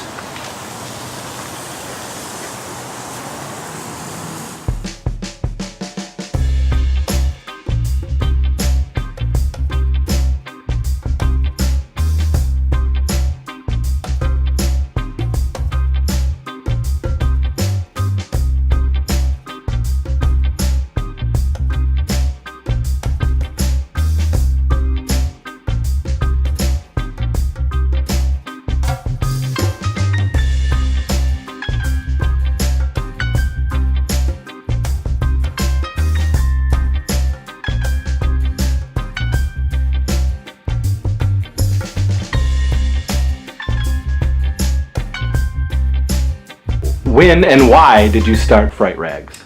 I started it in 2003. It was Labor Day weekend, and I was just kind of bored at my job, and I loved horror movies, and I wanted to make something cool because all my friends were making cool stuff, and I'm like, well, I can't make masks. I live in an apartment. I really like kind of weird shirts. Maybe I can make some shirts. So I came up with some couple ideas that people online seem to be like back in the days of message boards before like MySpace and Friendster and all this other stuff. And they seemed to like it, so I thought, what the hell? I'll put together a website, call it Fright Rags. That sounds pretty cool. Coded it myself, came up with a basic logo, linked up some PayPal to it, spent $600 and I didn't have on shirts, and the rest is history. I think it paid off. Yeah, a little bit. Yeah, I got my money back. Yeah. Finally, like about a year and a half ago. How did you get hooked up with Fright Rags? I like how you said that. Peter Vincent. Basically, I saw one of the shirts was on 30 Rock, and then he got all this press, like he was in the paper, on the news, and I emailed him to say I worked at a movie theater, and if he would be interested in setting up a table selling shirts at the theater. Come to find out, his address was in the email, and he was actually the next door neighbor of my then wife. Her grandparents were their neighbors, so it was this weird kismet. And then he was like, "Hey, you want to fold a shirt?" Yeah. Sure, I can fold a shirt.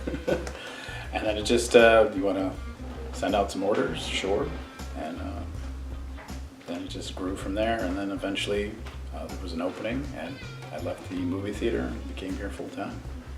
What is your official title? Production manager. Ooh. All right. What was your first shirt that you released? Well, we released 3, but the first shirt that really started the whole idea of doing a shirt was What Would Jason Do? And it was back in the What Would Jesus Do craze, and it was WW, JD obviously, but we did WW hockey mask D with a question mark. And I scoured Google to see if anyone had ever done it. Couldn't see any signs of anybody ever done it. I'm like, this is crazy. And to me, it was funny horror. It wasn't just slapping the poster art on a shirt in white on black and calling it a day. This is sort of taking something I love and making fun of something else. And to me, it just spoke to my sense of humor.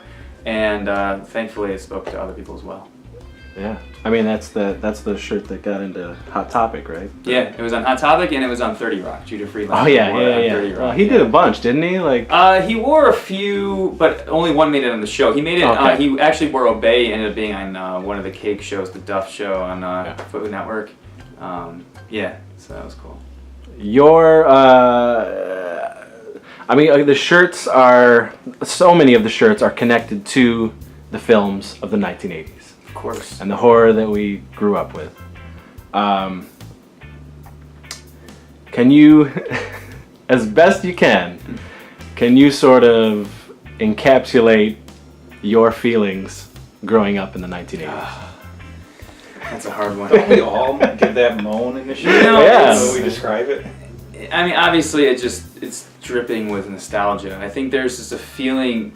And again, it's what Stranger Things and maybe the new It movie and all these other movies try to capture, is that I think there's this feeling of freedom. You know, you're a kid. And again, it really connects with horror movies and things because these are maybe things you weren't allowed to see, or maybe things that were at least to a degree verboten, you know, like you cannot see this or you have to be this age or whatever, mixed with I mean, for me, like, my parents weren't really watching what I was doing, you know?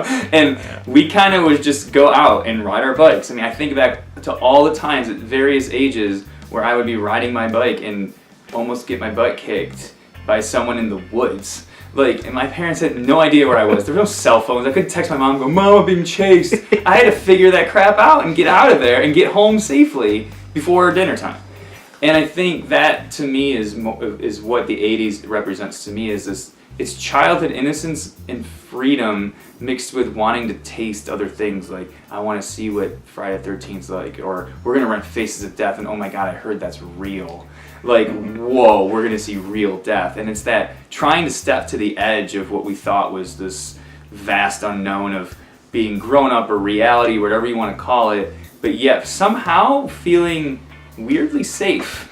And maybe it's just kind of, I don't know why it felt that way, but it felt safe to do that. Yeah. Does that make sense? It's definitely something that we've talked about over and over again. It just was so simple, safer. Simple. You know, and it probably wasn't. Yeah, it's true. You know what I mean? But we didn't have to us, we didn't 24-hour news. We didn't have Twitter. We didn't have Facebook. We didn't have all these things that constantly told us it was bad. And again, I think, I look back at my parents because, you know, obviously you're a parent, I'm a parent, and I think about my kids, and I'm like, I don't think they were really that concerned. I mean, yes, they wanted us alive, but we also didn't wear seatbelts in the backseat. Totally. You know? I mean, it was one of those things, again, we've talked about it so many times, and I probably talked about it with you too, but like, you would go out at like noon. Yeah. They'd call you at like 5 for dinner. You'd go back out, and then you'd hear like a yelling at like 10 o'clock at night or 9:30 or whatever, like, you know, come on! Yeah, like, get in. The lights are going down, the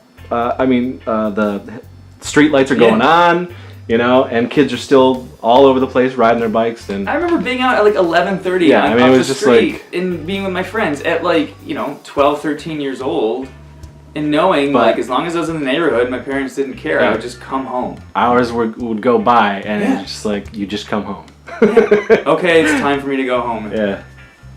Well, there was no cell phones, so it was just, you had to go outside and play. Like, I try and get my kids outside these days, but obviously, everything it's too easy now for us and for kids that basically it's all at your fingertips. Where we had to earn our things back then. You had to earn your pornography. Back in the 80s, it wasn't just right there. Did he say we had to earn our pornography? Yes, you had to slowly make that cough sound as you're opening your dad's drawer. Now, it was making up games. It was using your imagination. It was everything back then, and now everything's just too accessible and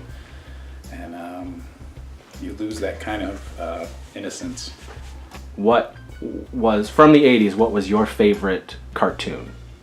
I mean, it is a hard one, but the one I have to go to, the one that came right to my mind was He-Man Masters of the Universe. That to me, because I saw that when it came out. I mean, I was 4 years old. And, you know, that, I don't know what it was. I mean, I'd obviously been exposed to Scooby-Doo and all these other cartoons that I love, but for whatever reason, I just laser focused on He-Man. Like, you know, then the toys and the whole thing, and that really just like sent me down a path. I mean, obviously there's G.I. Joe, Transformers, a personal favorite, Silverhawks. I actually liked it better than Thundercats, but I know it might not be the most popular opinion, but it all starts with He-Man, and it comes back to He-Man, and I love He-Man to this day, so it's got to be that one. The Real Ghostbusters. I was a huge Ghostbusters nut back in '84. Before they even had merchandising, I was trying to make my own. That show still holds up today. That's the thing. You watch these shows from back then, you're like, ooh, yikes! Like Transformers or some aspects of G.I. Joe, but for some reason, Ghostbusters still holds up. The Real Ghostbusters. Good writing. Yes. It was good writing. From the 80s, what would be your favorite horror film? Ooh. Taking Halloween out of it. Of course, I get it. Halloween 78, I get it. Wow. So I don't want to give that softball answer like there's just too many of them. But it's true. Because there are too many of them. Yeah. But when you said that, my mind immediately went to movies like Friday the 13th Part 3, Return of the Living Dead, and I mean there's more. And if I just start rattling them off, it's just going to be a constant stream. But Friday the 13th Part 3 really. There's something about that sequel that resonates with me. It's probably the one I rented the most as a kid. Like the store we would go to, we would just, go and get a movie like every week. Or in the summer, it was almost every day. but like every 3 days I'd get that one. Like I would come back to that one. I don't know what it is about that one. I mean, I loved the Shelley character. I loved the fact that he gets his hockey mask. I love this, honestly, the setting, that barn and that kind of woodsy. I love that part 4 picks up right where that leaves off. There's something about that movie. In fact, I bought that videotape from that video store when they were going under. I went there and I said, I want that tape. And the last time that I rented it was by my friend like 2 years before that. And she sold it to me for $7 and I have it on our video wall because for whatever reason that just sort of again, it captures, it's the movie, but it's more than just the movie. Like when my friend and I were playing outside and we got mosquito bites and we came in because we were sleeping over and we were watching Friday 13th Part 3, we put this Absorbing Junior stuff all over us. This is probably toxic as hell. I know it's still solid, but whatever. But the smell, every time I smell that, it's Friday Part 3. Yeah. So I think there's just a lot of like neurons firing when that movie comes up in my brain. Yeah. It's Fright Night. That just relate for someone? saw it in the theater with my dad. I was 9, and it harkens back to the 50s with the whole movie host, but then it brought it to the 80s and a little wink and a nod to Hitchcock with Rear Window. That's another one that just kind of holds up today. I showed it to my 16-year-old and he dug it. Yeah, my 10-year-old dug it. It's just a fun movie, but then it still has that edge to it that makes it still be pertinent today. What is your favorite toy from the 80s? Street Hawk. So there was a little, like, I love the show Street Hawk. Mm-hmm. Knight Rider on 2 wheels. It's only like 1 season, 13 episodes, and it was the actual motorcycle, and it had Jesse Mock on it, and you'd pull him up, and you'd rev it up, and as you set it down, you could push him down, and he took off. But this thing would go do wheelies, it would go over jumps and like do backflips and land on its wheels. Like you couldn't get this thing knocked down, and like I busted mine because I got carpet wrapped up in it. I tried to take it apart at my dad's workbench, and I couldn't get the thing back again. And it took me years to find another one. I actually have 2 now. One's broken, and one that's still used with my son now. So it's pretty cool. Awesome. I still have a lot of them. Probably my Star Wars toys, the original 82, or what was the original figure lineup? Well, the original figures. I mean, it was Christmas of '77. Yeah. But for us, I guess it would have been Empire Strikes Back. Yeah, that's what it really kind of. Yeah. But that was the one thing I've held on since day one. I mean, it just sat in the attic with no appreciation back then, and then when I realized what I had, it's like, well, I need to display these properly. These aren't going anywhere. Did you have like a favorite cereal? Something like, because you were talking about that smell that takes you back. Mm-hmm. With me, it's a cereal. Like I put that cereal in my mouth and it like, I go right back to. Is there something that like connects you? Again, lots of cereals. I think. Honestly, the one, again, when you said that and the cereal pops in my head, it was Fruity Pebbles. Mine too. Was it really? Yeah. And I'll tell you, there's something about Fruity Pebbles when I eat it, it's like I'm getting ready for school. And I'm almost nervous, if that makes sense. Like nervous for the school day, like what's coming. Like it's down to that degree of, am I gonna run into this girl today? Is school gonna be hard today? Like it's this weird, like it's odd, but definitely Fruity Pebbles is like this one that's just sort of, and the aroma and the flavor is just like. They haven't changed it. Not at all. You know? And they've changed other cereals. Yes, I know. That I loved, and it's just like it just doesn't. The monster cereals just doesn't taste the same anymore. You know what? I'm gonna go with Life. Whoa. Tanski likes it. You had the Mikey ads. You had the one where you had the box where he was older and you had to pick him out of the box. I just covered that stuff in sugar. How it just floated there and then dropped because you put too much on there. Oh, good. The pumpkin Life is actually really good. Yes, yeah. But yeah, I never thought of that. Until you usually go with your Fruity Pebbles, but I was more of a Life guy. I guess music. Do you have like a favorite like 80s? Because we are doing a Yeah. 80s. Growing up, Rat was my favorite band. So like 3rd grade, I had like an air guitar band. You know, I had like hockey sticks. But like, so Rat, obviously like Donkin, you know, for obvious reasons, Dream Warriors, but other songs too.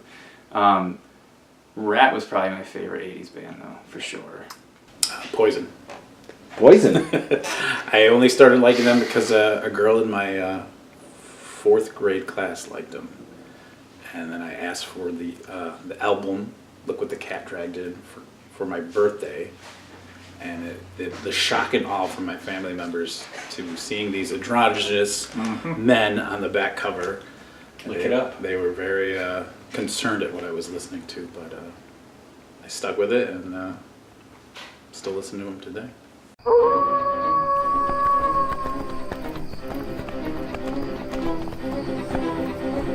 Do you see anything? No! But don't stop running! It's probably just the wind. Let's get back to making out.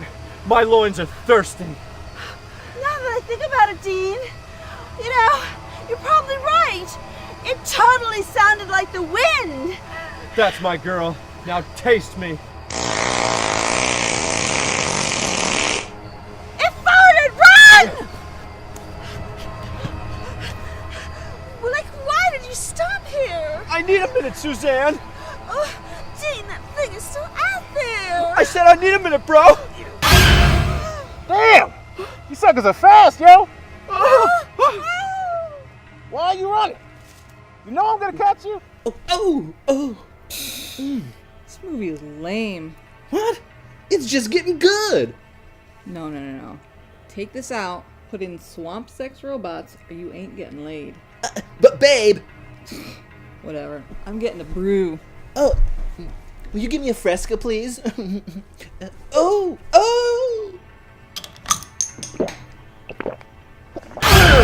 No, don't kill me! What?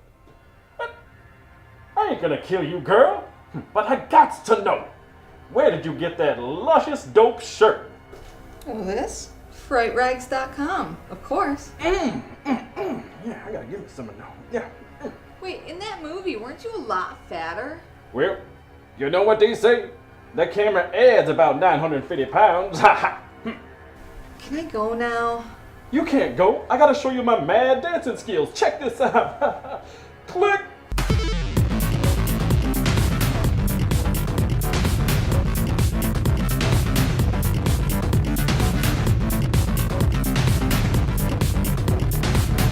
Wow, how refreshing. You're really not gonna kill me? Oh, nah, man. You misunderstood. I'm still gonna kill you. I wanted to show you my dope skills first. Oh, here I come. FrightRags.com, home of kick-ass horror t-shirts. Ooh. Oh, dang. I make this look good. Fits these nips.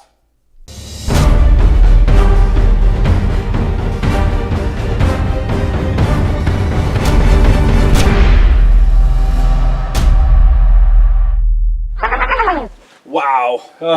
Have you ever seen so many freaking horror t-shirts? I have. And now I have. That was awesome. Hope you guys enjoyed that interview with the incredible local but worldwide company Fright Rags. Yeah. So, that should do it. Yeah, that is our first ever holiday Halloween First ever. episode. First of many. Were you sufficiently frightened? Oh, I'm terrified. All that Ju-on talk has really gotten me worked up. But let's talk about what's coming up. We are currently sitting at 553 subscribers. We would like to get to 600.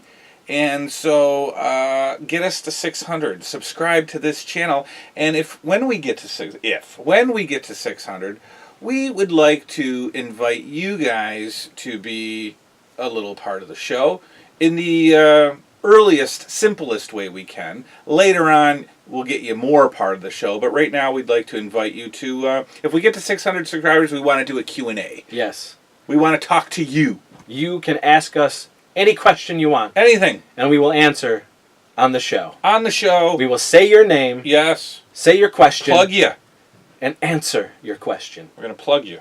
We will plug you. So, get us to... Tony Marinara says we're going to plug you. We're going to plug you. So, get us to 600.